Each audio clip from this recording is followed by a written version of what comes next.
Good morning and welcome to the Alpha Pension Group Retirement Recap for Friday, January 15th. We're excited to be back. We took a couple weeks off. This is the first recap for 2021.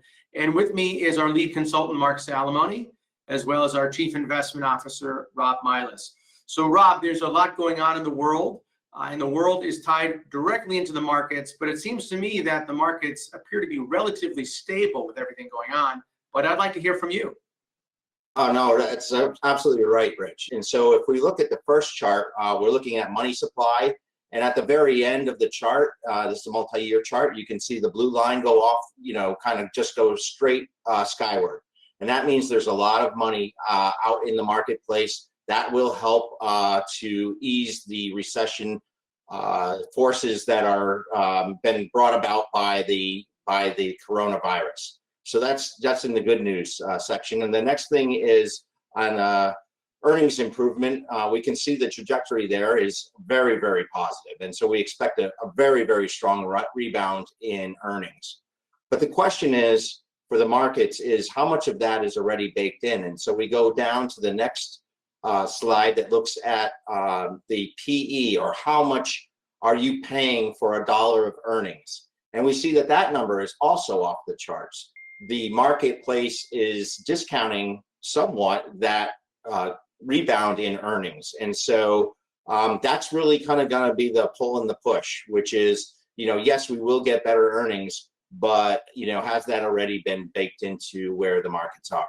And then finally, really comes close to home for many people who will be watching this, is jobless rates. And so we see job losses, some of those were temporary, but the blue line shows, kind of these permanent losses of jobs. And so those numbers are concerning, and that's where we need to get people back to work in order to get this economy humming once again. A lot going on, Rob. Thanks so much. I'm glad you're on top of it. I'm going to add one thing to that list, which is a short-term thing, but I think it can be impactful, which is potentially a new stimulus plan with the change in administration. So I'm sure we'll keep our finger on that pulse and report back to you as things unfold.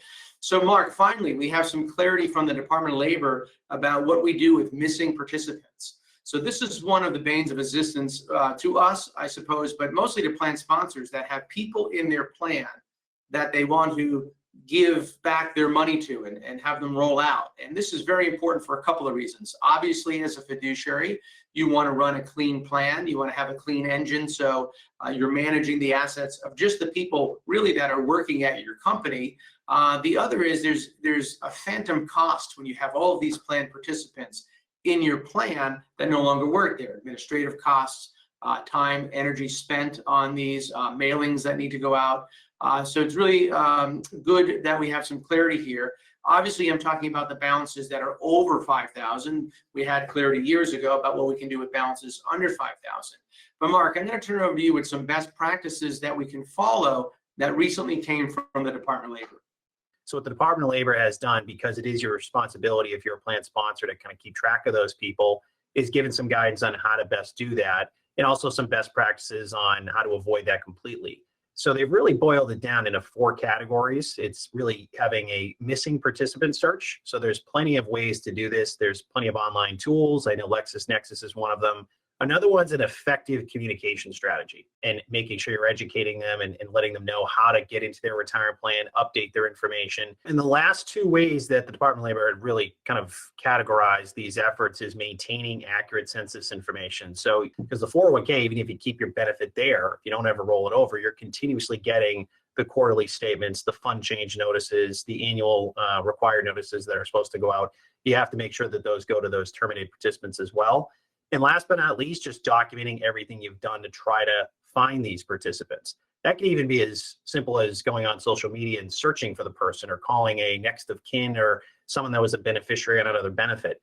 That type of effort is what is really required of a plan sponsor, and it's good to document that you've done that. Yeah, Mark, and in our experience, it's been very effective, and the response from folks has been positive as well. In other words, people usually want to roll their money to an IRA. They usually want to take it to the new employer. They just don't know how to, and then they forget about it, and years go by. So using those social media platforms is very important.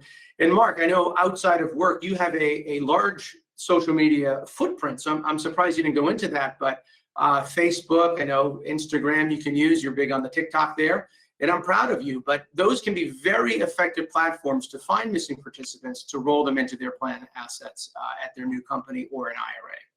So thanks so much for joining us for the Fiduciary Friday. We are officially back here in 2021. We'll have more content on LinkedIn and of course on our website. So thanks so much for joining, and we'll see you next week.